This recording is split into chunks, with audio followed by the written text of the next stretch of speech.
तुम्हाला फिटनेस हवा, मजा हवी आणि एनर्जीही, तर खेळा बॅडमिंटन आणि निवडा शहरातील सर्वात विश्वासार्ह ठिकाण साई स्पोर्ट्स अँड एम्पोरियम. इथे मिळतो प्रीमियम बॅडमिंटन सेट, हलके आणि मजबूत रॅकेट्स, उच्च दर्जाचे फेदर आणि नायलॉन शटलकॉक्स, टिकाऊ नेट आणि घरात किंवा मैदानात खेळण्यासाठी आवश्यक सर्व साहित्य एकाच सेटमध्ये. वैशिष्ट्ये: aluminium frame, perfect string tension, non slip grip आणि तुम्हाला मिळणार स्मूथ, पॉवरफुल आणि कंट्रोल्ड गेम प्ले. तुमच्या खेळात आणा वेग, ताकद आणि स्मार्टनेस. दर्शक हो, मित्र हो आणि श्रोते हो, मार्मिक संवाद न्यूजच्या मार्मिक कट्ट्यावर आपण संवाद साधतो आहोत आमचे सन्मित्र पत्रकार नागेश आदापूर यांच्याशी. त्यांना नुकताच महाराष्ट्र राज्य पत्रकार संघ व महाराष्ट्र राज्य मराठी पत्रकार संघ यांचा राज्यस्तरीय नवचेतना पुरस्कार 2026 प्राप्त झालेला आहे. नागेशजी, 15 वर्षापूर्वी तुम्ही जी सुरुवात केली ती पत्रकारितेची, मग त्यावेळेसच्या काय आठवणी आहेत का? आपण याच्यामध्ये काम का बरं करावं, किंवा याच्यात तुमचं उद्दिष्ट किंवा ध्येय काय तर असेल, व्यवसाय म्हणून पाहिला याच्याकडे का सामाजिक काम म्हणून पाहिलं किंवा व्रत म्हणून पाहिलं, तर सुरुवातीला तुमच्या डोक्यात जो विचार होता, मनामध्ये विचार होता, तर तो काय होता? सुरुवातीपासून आतापर्यंत थोडा आढावा घेतला तर आम्हाला बरं वाटेल. आता सर्वात प्रथम माझं कॉलेज झालं. कॉलेज नंतर मला कॉलेजमध्येच मी थोडासा अभ्यास करायचो पत्रकारितेचा, पण मला असं त्यावेळेस प्लॅटफॉर्म मिळत नव्हता. पण रवीजी, आज तुम्हाला मी आठवण करून देतो की माझी पत्रकारितेची सुरुवात पहिल्या आपल्या साप्ताहिक वसंत पुष्प पासून झालेली आहे. मी तुमच्याकडे आलो होतो. हो हो, तुम्हाला आपण ओळखपत्र दिलं होतं, तुम्ही बातम्या पण दिल्या होत्या, विरोध पण दिले होते त्यावेळेस दिवाळी अंकासाठी वगैरे. म्हणजे तशी खरी पत्रकारितेची सुरुवात आपल्या वसंत पुष्प पासून झाली. तुमच्या महाविद्यालय जीवनामध्ये. त्यावेळेस तुमचं माझं महाविद्यालय समोर होतं. तुमचं इथे सर्व्हिसिंग सेंटर असताना मी तुमची इथे येऊन गाठ घेतली आणि म्हणलं, रवीजी म्हणलं, सर म्हणलं, मला काम करायची इच्छा आहे, म्हणलं मला तुमच्या साप्ताहिक मध्ये संधी द्या काम करण्याची. तर तुम्ही मला इतक्या मोठ्या भावनेनं आणि मोठ्या विश्वासानं एक ओळखपत्र दिलं आणि सांगितलं की आता ह्या तू बातम्या तयार कर आणि तू पत्रकार होशील. खरी माझी सुरुवात इथून झाली. खूप लोक तुम्ही आहेत, अजून आपले शिवाजी शिंदे आहेत. येस, त्यावेळेस ते पण असायचे. आपली काही वेळेला एकत्र चर्चा व्हायची, बैठक व्हायची. त्यातनं मी ऐकायचो तुमचं, म्हणजे तुम्ही सांगायचा की पत्रकारिता कशी करावी, बातमी कशी तयार करावी, बातमीतले 4 प्रश्न कोणते, त्याचे उत्तर मला आणून दे म्हणायचं तुम्ही. असं माझी खरी सुरुवात तुमच्यापासून झाली. मग त्याचबरोबर पुढारीला, तरुण भारतला पूर्वी वाचक म्हणून एक छोटे कॉलम यायचे. हो, वाचकांचं पत्र व्यवहार, वाचकांचे मनोगत, वाचकांचे पत्र व्यवहार.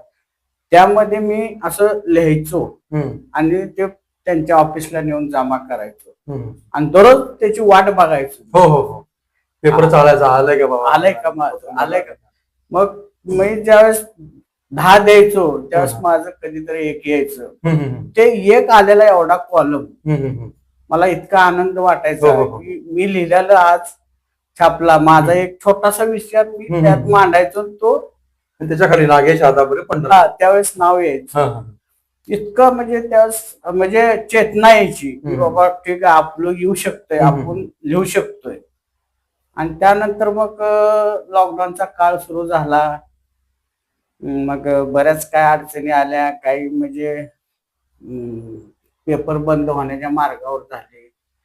त्या काळामध्ये मग माझे आणि डॉक्टर राजेश पडेंचे संपर्क आला की सर म्हणलं, आपल्याला आता हा काळ असा आहे आणि या काळामध्ये आपल्याला काहीतरी करायचंय. मग त्यावेळेस त्यांनी मला म्हणजे ठीक आहे म्हणले, मी तुला सगळे पत्रकारितेचे धडे देतो, त्याप्रमाणे तू काम कर.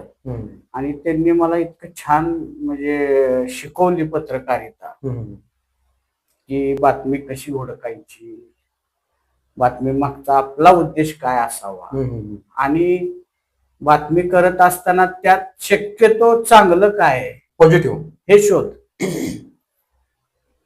आणि त्यांच्या मार्गदर्शनाखाली नंतर मग मी स्वतःचा साप्ताहिक अनंत विचार म्हणून रजिस्ट्रेशन केलं.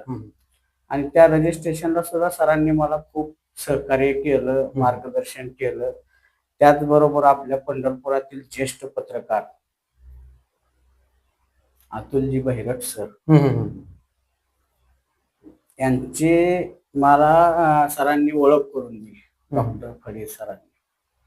आणि बहिरट सरांनी तर मला इतकं यामध्ये सहकार्य केलं. हो, त्यांनी खूप पत्रकारांना सहकार्य केलं. खूप, मला पण सुरुवातीला त्यांनी सहकार्य केलं खूप. म्हणजे त्यांनी मला पत्रकारितेतला पहिल्या फॉर्म पासून रजिस्ट्रेशनच्या RNI पर्यंत सगळं संपूर्ण सहकार्य. त्यांचा अभ्यास खूप मोठा आहे त्यांचा अभ्यास, आणि त्यांची सहकार्य भावना चांगली आहे. भरपूर त्यांनी खूप पत्रकार मित्रांना सहकार्य केलेलं आहे. येस. आणि त्यांनी पूर्ण माझ्या पेपरचं रजिस्ट्रेशन करून दिलं. आणि आज सुद्धा माझ्या पूर्ण पेपरचं ऑडिट, ई फायलिंग हे मला प्रत्येक मेसेज टाकून आज सुद्धा ते माझ्याकडनं सगळं करून घेतात. खूप मोठी गोष्ट आहे, महत्वाची गोष्ट आहे.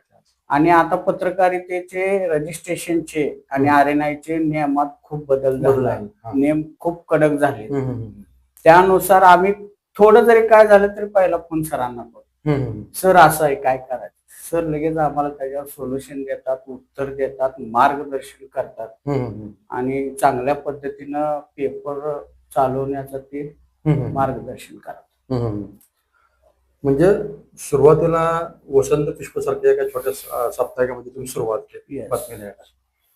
त्याच्यानंतर पुढं तुम्ही वाचकांची पत्र पण लिहिली, वेगवेगळे लेख किंवा पंढरपूरच्या समस्या या बाबतीत तुम्ही पोहा केला, वेगवेगळ्या पत्रामध्ये, वर्तमानपत्रामध्ये दिलं. आणि माझं पत्र छापून येतं का नाही ते पाहायची उत्सुकता आणि छापून आलं की परत आनंद व्हायचा आणि प्रोत्साहन मिळायचं, डबल लिहायचं, आपल्याला लिहायला उर्मी मिळायची. त्यानंतर डॉक्टर राजेश फडे सारखे तुमचे गुरु, म्हणजे आपल्या सगळ्यांचेच गुरु आहेत, त्यांनी तुम्हाला सल्ला दिला, मार्गदर्शन केलं. त्यामुळे तुमची पत्रकारिता जी आहे ती सकारात्मक. पत्रकार हा समाजाचा आरसा असतो. त्यांनी सकारात्मकता जर दाखवली तर समाज खरंच खूप छान प्रगल्भ होतो. आणि समाजाला खूप चांगल्या गोष्टी असतात त्या आपण लोकांच्या समोर आपल्या वर्तमानपत्राच्या माध्यमातून आणि ते काम तुम्ही केलं. आणि ह्या सर्व 15 वर्षाचा जो तुमचा प्रवास आहे त्याचा परिपाक म्हणून तुम्हाला हा पुरस्कार. हो, अगदी बरोबर. येस, खूप छान माहिती सर, धन्यवाद. स्पीड, स्टाईल आणि बॅलन्स यांचा परफेक्ट मिलाप म्हणजे स्केटिंग. शहरातील सर्वोत्तम स्केटिंग सेट्स मिळतात साई स्पोर्ट्स अँड एम्पोरियममध्ये. इथे उपलब्ध adjustable roller skates, professional inline skates, balance skates, protection gear sets, helmet, नी guard, elbow guard, wrist guard आणि सुरक्षिततेसाठी लागणारे सर्व साहित्य. या स्केटिंग सेटची वैशिष्ट्ये: मजबूत व्हील्स, स्मूथ बिअरिंग्ज, मजबूत स्ट्रॅप, हलके वजन, ॲडजस्टेबल साईज. नवशिके तसेच प्रोफेशनल या दोघांसाठी अगदी योग्य डिझाईन.